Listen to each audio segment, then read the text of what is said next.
Bon, il y a énormément de choses à dire, et à la fois parce que c'est la Sidra de Hazinou et parce que c'est en même temps Shabbat Shuvah.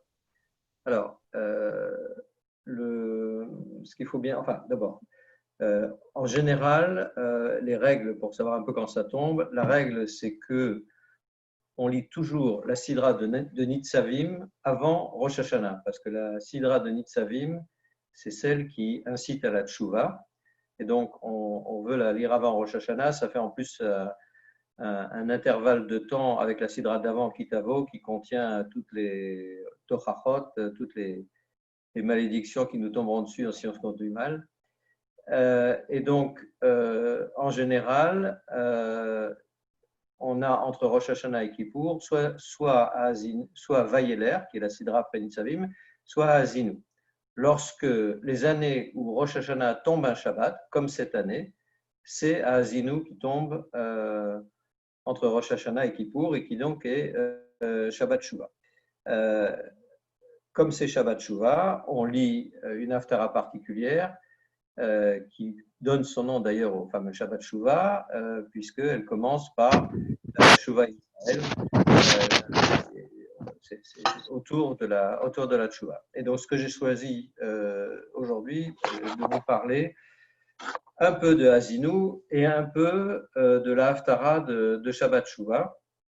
Je vais prendre en fait les 4 premiers versets de Hazinou et les 3 derniers de la haftara. Et le rassemblement des deux est intéressant parce que Hazinou, comme je vais vous le montrer, est très orienté din, vers la dimension de justice, vers la dimension de jugement de Dieu, alors que la Haftara, surtout la fin de la Haftara, qui est tirée, ce sont les derniers versets du prophète Micha, un des 12 petits prophètes, ces 3 derniers versets de la Haftara sont des versets qui sont plus du type de Rachamim, c'est-à-dire la manière dont Dieu a pitié de nous et généreux envers nous, pardonne toutes nos fautes. Ayant dit cela, je vous propose, alors j'ai fait un petit texte, je vais essayer de vous le montrer. Hop, voilà, hop, et hop, voilà, et ça marche. Voilà, et ça, je le mets ici. Voilà. Alors, je commence le texte, je le traduis rapidement, comme ça il n'y aura pas de difficulté. Donc, Haazinu Hashamaim Vadabera, Haazinu, ça vient de Ozen, l'oreille, prêtez l'oreille aux cieux, le ciel, Vadabera, et je parlerai. Tishma Haaretz Imrefi, et que la terre écoute les paroles de ma bouche. Yarof Kamatar l'écrit, que s'abatte comme la pluie ma parole, Tizal Katal Imrati, que coule doucement comme la rosée les mots que je vais dire. Qui s'érim à les déchets, comme le vent de l'Est sur les pelouses, Vechirvivim à les Esev, et comme le vent du Sud sur les brins d'herbe. Kishem Hashem Ekra, car je vais invoquer le nom de Dieu, Havu Godel Elokeinu, rendez hommage, grandissez notre Dieu. Hatsur, le rocher, Tamim, qui est parfait, qui est entier, Paolo, c'est ainsi qu'il est, qui Chol de Rachav Mishpat, parce que toutes les voies de Dieu sont celles du Mishpat, celles du jugement, de la justice. El Emuna, un Dieu de fidélité, Ve'ein Avel, et il n'y a pas de tromperie, d'injustice. Tzadik Ve'yachar, Tzadik, il est juste, Yachar, et il est Yacharhu, et il est droit. Voilà, brut de fonderie, la traduction d'Asile. Donc vous voyez qu'il y a tout un tas de notions entre le jugement, le terme qui est utilisé de Elokeinu ou de El, qui est le Dieu de justice. Donc on retrouve cette connotation sur laquelle je vais revenir. Tous les commentateurs comparent ce texte avec un autre texte qu'on trouve dans Isaïe, c'est en fait dans le premier chapitre d'Isaïe, qui est Shimu Shamaim v'ha'azini eretz. C'est quasiment la même chose, mais il inverse le ha'azinu et tishma. Il dit Shimu Shamaim, écoutez le ciel, v'ha'azini eretz, et tend l'oreille la terre. En fait, le ha'azin, c'est tendre l'oreille, ça vient de ozen, comme j'ai dit, et on tend l'oreille pour quelque chose qui est juste à côté de vous. Alors que lorsqu'on entend, c'est quelque chose qui est déjà à une certaine distance. Et donc, la réponse en général donnée, c'est que, vu sa personnalité, son histoire, son aura particulière, Moshe Rabbeinu, était très très proche des cieux, très très proche de Dieu, alors que, et donc, c'est pour ça qu'il s'adresse au ciel en lui disant de tendre l'oreille, parce qu'il est juste à côté, alors que Isaïe, lui, était beaucoup plus proche de la terre, beaucoup plus proche des hommes, et c'est pour ça que lui, il dit Azini. Okay, so I wish you. Comment dire, tout ce passage de Haazinu, en fait, il a lieu le dernier jour de la vie de Moïse. Donc, c'est un peu le testament spirituel de Moïse, une certaine admonestation, si on veut aussi, avant la dernière sidra de l'année, Bezot Abracha, qu'on lira à Simchat Torah. Et le fait de prendre Shamaim et Eretz, ce n'est pas forcément une surprise pour celui qui a suivi les épisodes précédents.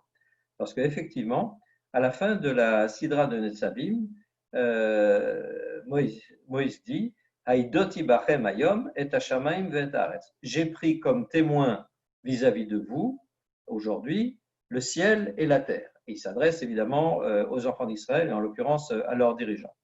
Et de la même manière, dans la sidra suivante, dans Vaïler, qu'on a lu la semaine dernière, il dit Ida bam et Hashamaim va'aretz. Je vais invoquer contre eux ou pour eux le témoignage du ciel et de la terre. Donc on peut se demander qu'est-ce que le ciel et la terre viennent faire dans cette affaire lorsque Moïse, en fin de compte, énonce ces dernières paroles. En fait, il y a plusieurs niveaux qui peuvent être examinés. Le premier, c'est que si on reprend ce qui était dans la sidrote précédente, on parle de témoins. Moïse sait qu'il va mourir, il sait que donc la vie de l'homme est passagère. Par contre, s'il veut des témoins vis-à-vis du peuple, il faut que ces témoins puissent durer. Or, le ciel et la terre, ils sont, disons, pour une certaine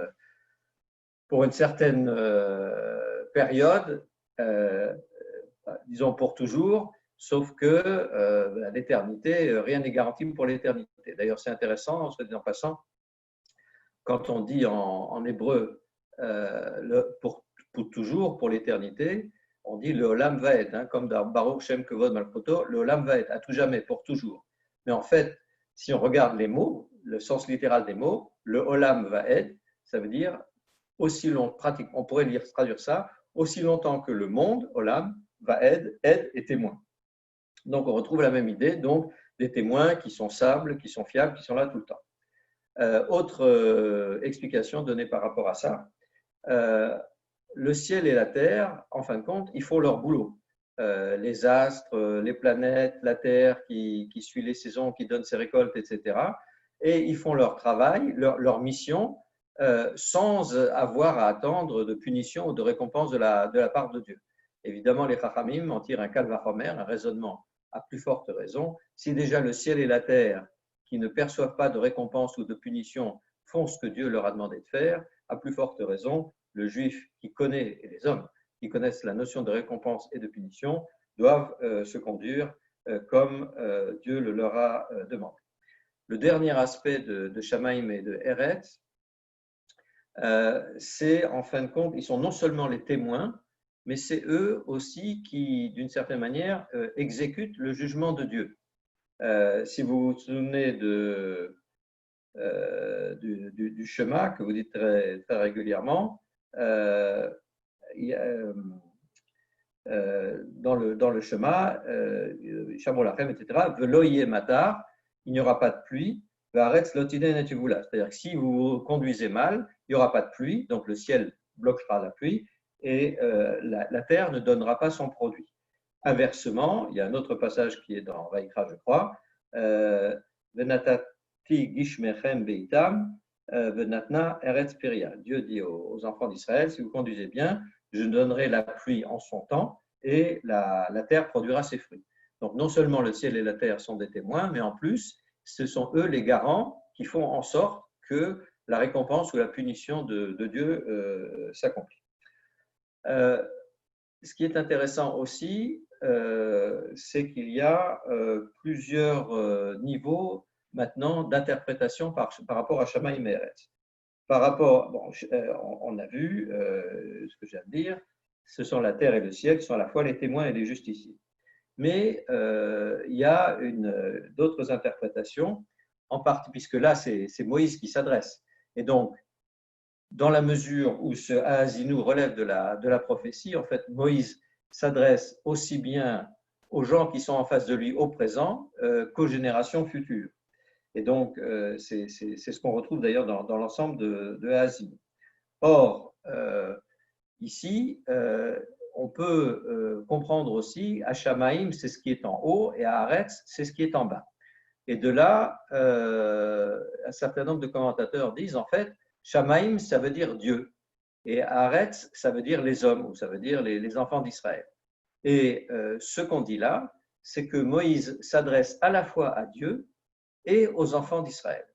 Et ce qui est intéressant d'ailleurs, c'est que quand il s'adresse à Dieu, il prend le terme de Adabera. Le Daber, ça veut dire parler, mais parler durement. Alors que pour la Haaretz, pour les hommes, pour les enfants d'Israël, il parle de Imrefi, Omer. Omer, c'est parler doucement, parler gentiment. Or, nous savons que pendant toute sa vie, en particulier pendant la période où il a conduit les enfants d'Israël dans le désert, Moïse n'a pas arrêté de se mettre en travers de ce que Dieu voulait faire au peuple. Il a défendu le peuple, il a intercédé pour le peuple, d'où cette notion d'un Moïse qui est capable de parler même durement à Dieu pour défendre le peuple, alors que vis-à-vis du peuple, il est plutôt, disons, amical, facile dans ses différentes paroles. On retrouve d'ailleurs la même notion si vous regardez dans le 3e verset, Kishem Hashem Ekra Abu Godel Elokeinu. On peut bien sûr lire, c'est Moïse qui parle au présent, mais Ekra, en réalité, ça peut être la concordance des temps, c'est ce qu'on traduit en général, mais c'est aussi le futur. Ekra, je dirai, je parlerai. Et en fait, d'une certaine manière, Moïse dit, dans l'avenir, Shem Hashem Ekra, je continuerai à m'adresser à Dieu pour vous défendre, vous les enfants d'Israël. Et pour cela, en contrepartie de cela, Abu Godel Elokeinu, vous devez continuer à rendre hommage à Dieu. Le 3e point sur Shamaïm et Eretz, j'ai dit c'est ce qui est en haut et ce qui est en bas.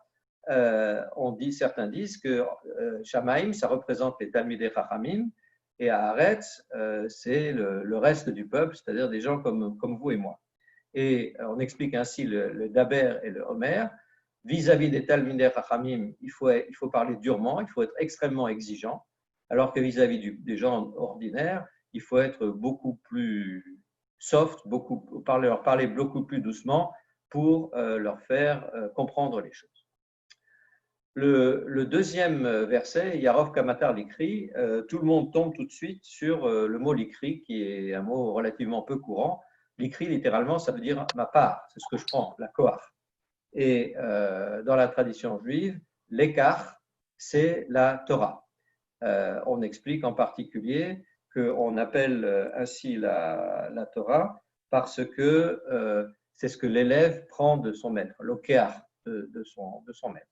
Dans tout état de cause, l'écart, c'est la Torah. Et vous connaissez tous le fameux verset de Michelet des Proverbes, qui l'écartov natati lachem, torati altazovu, car je vous ai donné une bonne part, n'abandonnez pas ma Torah. C'est ce que d'ailleurs les rabbins européens traduisaient à l'époque de Napoléon de la manière suivante, puisque Napoléon avait donné toutes les libertés, tous les droits aux Juifs. Il leur disait qu'il écartov, donc une bonne part, ce qui se dit en italien Bonaparte, qu'il écartov natati lachem, car je vous ai donné Bonaparte, torati alta azovu. Ce n'est pas une raison parce que vous recevez des tas de droits pour abandonner ma Torah. Je ferme cette parenthèse. On retrouve en fait dans ce deuxième verset un parallèle avec le premier, puisque Yaharov Kamatar, c'est vraiment que s'abatte une pluie, une grosse pluie avec mes paroles, alors que dans la deuxième partie, Tizal Katal, c'est la rosée qui coule doucement. Rashi, entre autres, fait remarquer que Matar, c'est la pluie vraiment très drue, dont on a besoin pour faire pousser les cultures dans les champs. Enfin, c'est une pluie qui est brutale, qui ne convient pas à tout le monde. Par exemple, les gens qui voyagent, les voyageurs, quand la pluie leur tombe dessus, ils ne sont pas contents. Alors que la rosée, Tal, elle est douce, elle convient à tout le monde, à toutes les sortes de plantations. Et là aussi, on revient à nos fameux Talmidei Chachamim. Pour les Talmidei Chachamim, on dit Marbit sa Torah, on leur fait rentrer la Torah, ils doivent travailler dur pour acquérir la Torah, alors que pour nous autres, disons le commun du peuple, on peut, disons, y aller d'une manière plus douce et plus progressive. Il y a d'ailleurs quelqu'un qui fait remarquer, si je le retrouve, que Matar et Tal, Tal, c'est les têtes lamed, c'est les initiales de Tov, la colle, c'est bon pour tout le monde. Et Matar, en fait, ça reprend les misères que les Bnei Israël ont fait à Moshe. Au début de Devarim, il parle de Echa Esa Levadi, comment je pourrais supporter Masachem, Tachem et Rifrem. Toutes les histoires, toutes vos querelles, etc. Et les initiales de Masachem, Tachem et Rifrem, ça donne aussi Matar. Et le verset continue, qui seirim ale deshev echirvim ale sev. En fait, on reprend un peu la même chose. Déchet, c'est la pelouse. D'ailleurs, Rachid donne un mot français là-dessus. Il dit en là, c'est herbage. Et esev, ce sont des brins d'herbe. Donc, la pluie qui s'abat très fortement, c'est bon pour les pelouses, pour des grandes étendues. Et la rosée pour les brins d'herbe. Bon, seirim, revivim.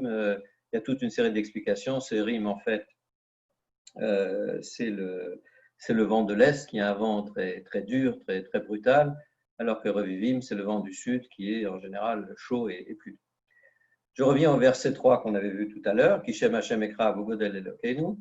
En fait, c'est un verset que nous devrions tous connaître parce qu'il est à la source de l'habitude de toute une série de choses qu'on fait dans la prière. Par exemple, le Birkat Hamazon, si on fait le Zimoun avant le Birkat Hamazon, c'est justement à partir de là, Kishem Hashem Ekra, parce que je vais invoquer le nom de Dieu, Avogodel Elokeinu, vous devez répondre. Et donc on dit Rabotai Nevarer, et on répond Yishem Hashem Evarar Me'atavola. Donc c'est exactement à partir de ce verset. De la même manière, lorsqu'on monte à la Torah ou on se fait la tfila, on dit Baruch Hu et Hashem Amorah, bénissez Dieu qui doit être béni, et les gens répondent Baruch Hashem Amorah L'Olam Vaed, que Dieu soit béni pour toujours. On retrouve exactement la même notion dans le Kaddish. Quand on répond Yireh Shlema Rabba Mevarach, on répond au Kaddish en disant Yireh Shlema Rabba, ça veut dire que le nom de Dieu soit béni. De la même manière, et on va le voir incessamment dans 2-3 jours à Yom Kippour, lorsque dans le Moussaf, on décrit la avoda du Kohen Gadol, tout le rite du Kohen Gadol au moment de Yom Kippour, on dit en particulier que chaque fois que le Kohen Gadol invoquait le nom complet de Dieu, de 72 El Hashem, Agadol, Anoram, Forash, le nom terrible et explicite, dans le Beit HaMikdash, à ce moment-là, tout le monde se prosternait et les gens disaient Baruch Shem Kevod Malchuto L'Olam Vaed, et ce qui ressort exactement aussi de la même raison, Kishem Hashem Ekra, Avogodel Eloheinu, donc un verset dont il faut se souvenir. Le dernier verset, c'est le verset qui est vraiment, je dirais, sur le caractère inattaquable de la justice de Dieu. Tsur, je vous ai dit, c'est le rocher. Le rocher, c'est à la fois quelque chose qui est éternel, qui est permanent, mais qui est aussi immuable. Il ne change pas. Et Tsur représente Dieu, c'est un des noms de Dieu. D'ailleurs, vous savez probablement que au moment de l'indépendance d'Israël, pour la rédaction de la déclaration d'indépendance, il y a eu des grandes bagarres entre les religieux et les non-religieux. Les religieux voulaient qu'on mette le nom de Dieu dans l'État d'Israël qui était restauré, et les non-religieux ne voulaient pas. Et on s'est mis d'accord sur le terme de Tzur Israël. Donc, dans la déclaration d'indépendance, c'est marqué Tzur Israël. On parle du rocher d'Israël. Les religieux lisent le Dieu d'Israël et les chilonimes, les laïcs, disent le rocher, l'éternité d'Israël. Donc, Tzur, c'est un symbole de force, de jugement. Tamim, Tam, ça veut dire simple, mais ça veut dire aussi Shalem, ça veut dire complet. Et donc, c'est quelque chose où tout va ensemble. C'est-à-dire que quand on parle de Dieu, tout ce qui vient de Dieu doit être accepté, les bonnes choses comme les mauvaises choses. Et donc, ce fait qu'on parle ici, Kichol de Rachav Mishpat, d'un Dieu qui fait les jugements, donc un Dieu de justice, c'est ça qui amène au fait que ce verset, Atzur Tamim Paolo, c'est celui qu'on récite lorsqu'on fait ce qu'on appelle le Tziduk Adin, c'est-à-dire que lorsqu'on enterre quelqu'un, il y a toute une série de brachot où on parle de din, et avant ces brachot, on récite ce verset, Atzur Tamim Paolo, parce que c'est l'expression du din, c'est-à-dire c'est l'expression de la justice, du jugement qui doit être effectué. Et le verset se termine en disant El Emouna, c'est un Dieu de fidélité, c'est-à-dire qu'il est fidèle à ceux qui ont fait du bien pour les récompenser et à ceux qui ont fait du mal pour les punir. Et évidemment, et on ajoute Ein Avel, et auprès de lui, il n'y a pas de détournement, il n'y a pas d'injustice. Et on fait remarquer à propos de ça, puisqu'on pose évidemment la question habituelle des Rechaïm et des Tzadikim, les Rechaïm pour qui tout va bien et les Tzadikim pour qui parfois les choses ne vont pas très bien, la réponse des commentateurs par rapport à ce verset, c'est de dire Dieu tient soigneusement ses comptes. Pour les méchants, il les récompense dans ce monde-ci des mitzvot qu'ils ont pu accomplir, mais il les punit lourd dans le monde futur, alors que pour les tzadikim, leur récompense, elle sera surtout dans le monde futur. Et ça reprend, le verset termine en disant Tzadik veyachar, où le Dieu est un Dieu de tzadik, donc de tzedek, de justice, veyachar, et de droiture. Cette fin du dernier verset, ce qui est extrêmement frappant, on retrouve quelque chose qui est extrêmement proche de ce que nous récitons chaque vendredi soir à la fin de Mizmor Shir Yom HaShabbat. La fin de Mizmor Shir Yom HaShabbat, le dernier verset, c'est le Hagid ki Yachar Hashem, Tsuri velo Avlat Abo. Le Hagid ki Yachar Hashem, Yachar, on retrouve Yachar, Tsuri, on retrouve Tsur, Avlata, on retrouve Avel. Donc, on retrouve exactement les mêmes notions. Donc, pour terminer là-dessus, donc, ces 4 premiers versets de Haazinu, c'est autour de la notion du din, c'est-à-dire Dieu qui écoute, qui exerce sa justice, et Moshe qui appelle les enfants d'Israël à bien se conduire en différenciant les choses entre le ciel et la terre, et qui persiste et dit « Je serai toujours là pour intercéder en votre faveur ». Nous allons maintenant passer au dernier verset de la Haftara de Shabbat Shuvah. Cette Haftara de Shabbat Shuvah, donc, elle se termine. C'est une Haftara qui est un peu en mode Ikea, c'est-à-dire qu'il y a plusieurs morceaux de prophètes différents, 2 à 3 morceaux selon les minagim. Mais dans tous les cas, le dernier morceau, c'est celui qui est là, Miel Kamocha, que je vais vous lire et vous traduire. Il devrait d'ailleurs, je vais d'abord vous lire et vous le traduire. Miel Kamocha, qui est un Dieu comme toi, Nosé Avon, qui pardonne les fautes, Ve'over al Pesha, et qui passe sur les crimes, Lishérit Anachalato, à ceux qui restent de son héritage, Loechezik la Adapo, il n'a pas maintenu pour toujours sa colère, qui Chafetz Chesed ou, parce qu'il aime la générosité. Yashuv Irachamenu, qu'il vienne et qu'il ait pitié de nous, Yirbosh Anavonoteinu, qu'il fasse disparaître nos fautes, Vetashlir Bimsulot Yam, et qu'il jette au fin fond des mers, Kol Chatotam, tous leurs péchés. Titen Emet le Yaakov, tu donneras la vérité à Jacob, Chesed le Abraham, la générosité à Abraham, Asher nishbata lavoteinu, c'est ce que tu as juré à nos pères, mime kedem, dans les jours d'autrefois. Bon, vous avez tous reconnu ce texte parce que c'est celui que vous avez récité à Tachlir. Vous voyez d'ailleurs en bas, tout à fait en bas, il y a marqué en petites lettres Gimel Peamim, ça veut dire que c'est un texte qu'on dit 3 fois au moment de Tachlir. C'est tiré en fait d'un Marzor, ce que je vous ai photocopié. Et ce que vous remarquez aussi, ce qui est intéressant, c'est qu'au-dessus des lettres de ce verset, il y a des petites lettres qui en fait énoncent un autre verset de la Torah qui est Hashem Hashem El Rachum V'Chanun, Erech Apayim V'Rav Chesed Be'emet, Notzer Chesed L'Alafim, Notzer Avod V'Fesha, V'Chatat V'Nake. C'est ce qu'on appelle les Shoshes Remidot, les 13 attributs de Dieu par lesquels il montre sa pitié, son pardon, sa générosité vis-à-vis des êtres humains. Et de la même manière qu'on dit 3 fois ce passage pour Tachlir, nous récitons 3 fois Hashem Hashem El Rachum V'Chanun. On l'a fait à Rosh Hashanah, on va le faire à Kippour et on le fait chaque fois qu'il y a des Chagim. Donc, ce passage, juste pour évacuer la chose et dire pourquoi est-ce qu'on le récite à Tachlir.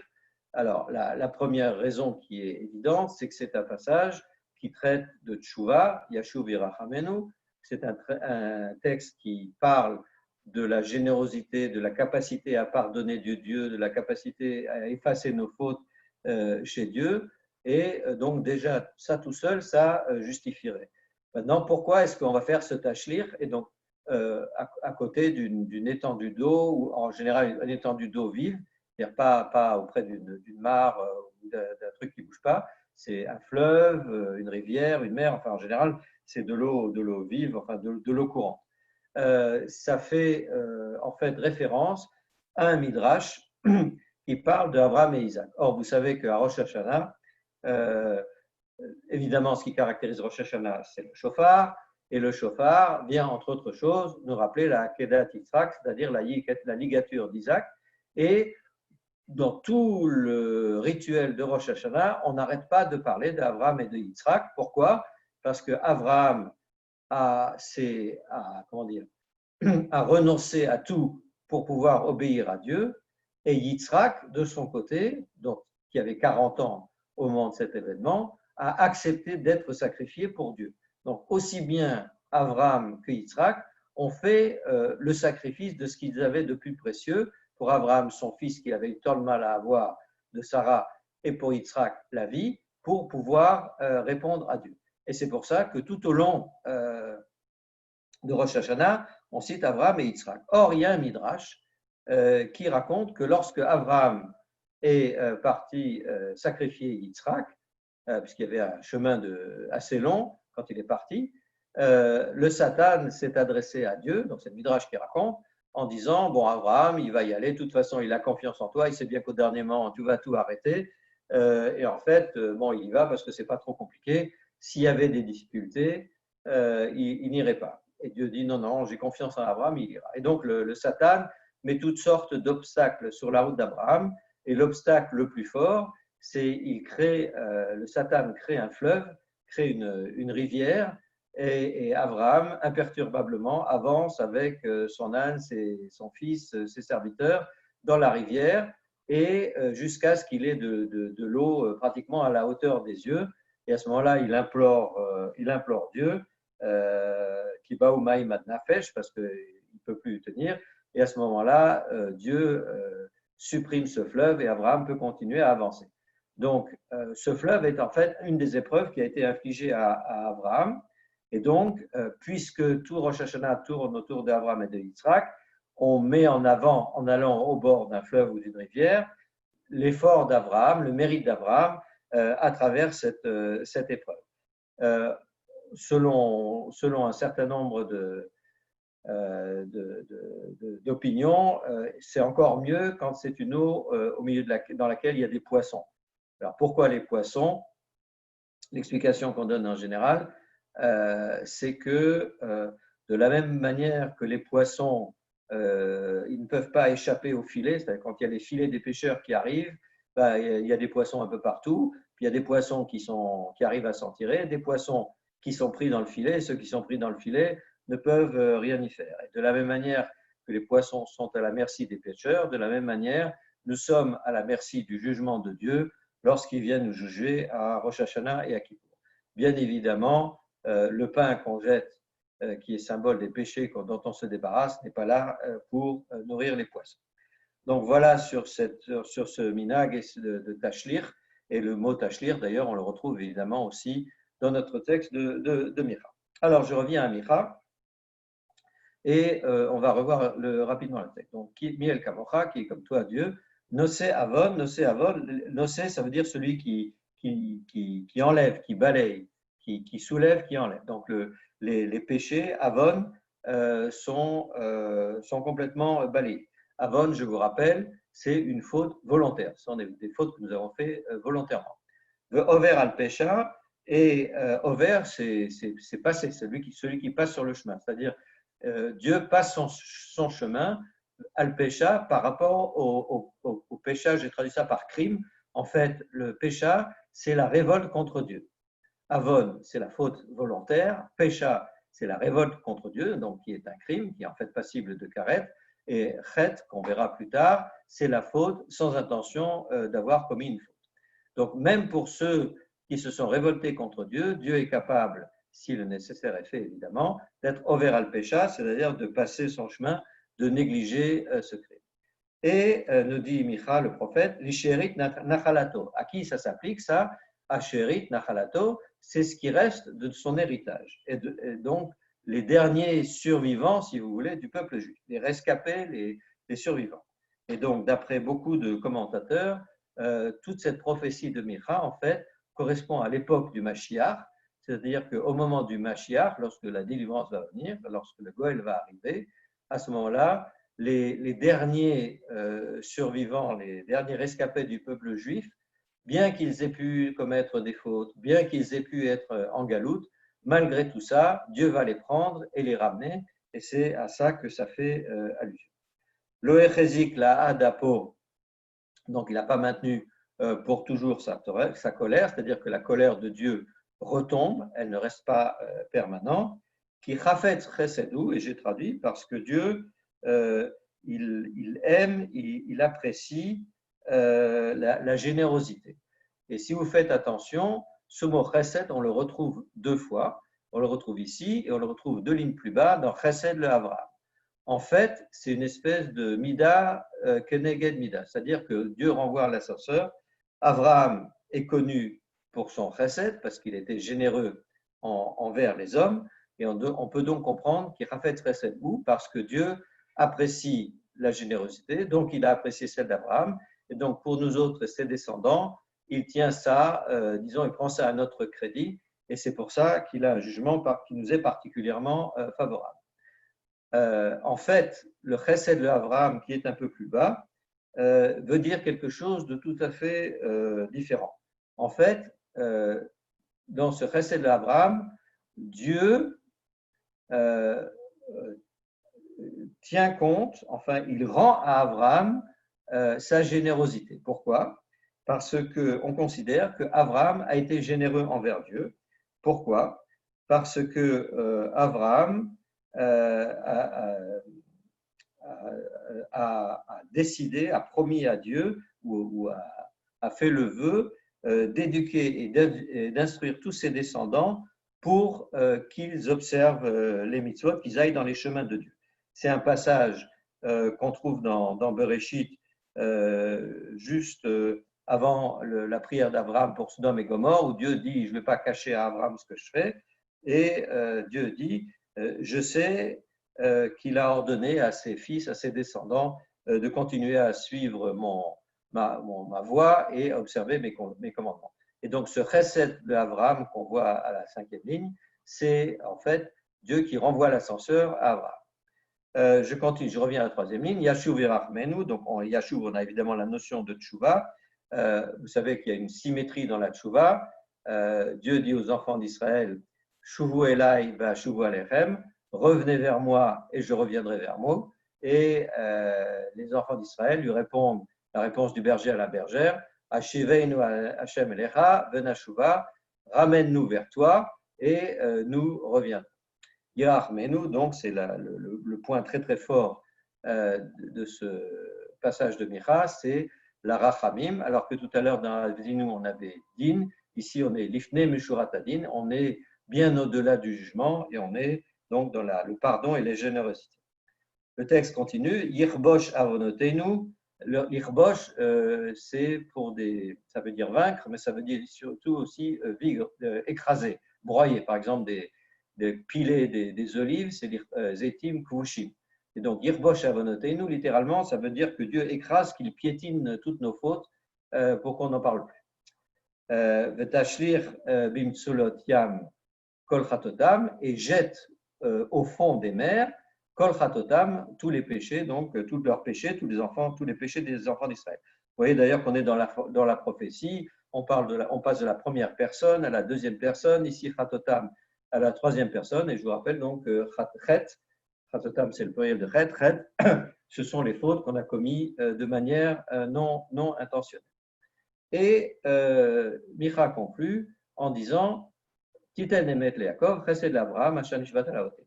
Titen emet le Yaakov, tu dois rendre la vérité à Yaakov.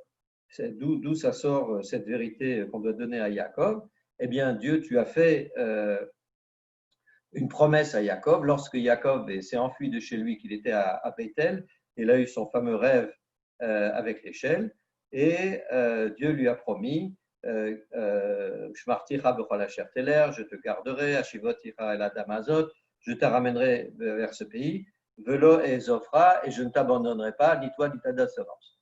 Donc Dieu, qui est considéré comme Neheman, il doit faire Emet, c'est-à-dire qu'il doit tenir sa parole vis-à-vis de Yaakov, et donc, comme c'est un Dieu, la vérité, ça veut dire tenir sa parole. Donc Dieu doit, à la vérité, de tenir sa parole vis-à-vis de Yaakov. Chesed l'Abraham, on a déjà vu, et dans cette affaire, on se demande où est passé Yitzhak.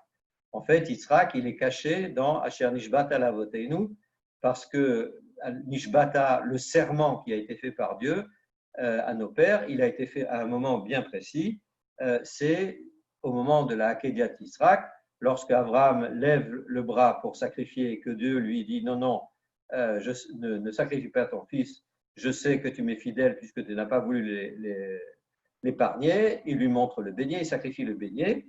Et Dieu dit à la fin à Abraham, Vayomer, Bi nishbati neum Hashem, ki an asher asita et adavar zeh, je te jure, moi Dieu, par ma parole, puisque tu as fait tout cela, qui barech avarechacha, tu seras béni et rebéni, uve'arbe arbe zaracha, et je multiplierai ta descendance, que Robé Hacharem, Kol Haaretz, etc. Donc, c'est là le serment que Dieu a fait à ceux qui étaient à l'Akedah, c'est-à-dire Abraham et Yitzhak, c'est eux à voter nous, de le faire. D'ailleurs, on retrouve souvent que Yitzhak est un peu caché. Par exemple, dans le rituel de Rosh Hashanah, il y a un verset qu'on récite dans les Zephonot, qui dit « Zacharti et beriti Yaakov, ve'af et beriti Yitzhak, ve'af et beriti Avraham eskor, ve'aretz eskor. » Donc Dieu dit, je vais me souvenir de mon alliance avec Jacob, je vais me souvenir de mon alliance, je vais me souvenir de Yitzhak, et même chose pour Yitzhak, je vais me souvenir de mon alliance avec Abraham, et je vais me souvenir de mon alliance avec la terre. Yitzhak, il n'y a pas je vais me souvenir. Et on dit pourquoi? Parce que ce que Yitzhak a fait, d'être prêt à renoncer à sa vie, en fait le Kiddush Hashem, pour obéir à Dieu, il n'y a rien de pareil et c'est présent tout le temps devant Dieu, donc il n'y a pas besoin de le rappeler. Et ici, c'est un peu la même chose d'ailleurs. Si on dit la Hakediat Yitzhak, la ligature d'Yitzhak et pas celle d'Abraham, ce n'est pas par hasard.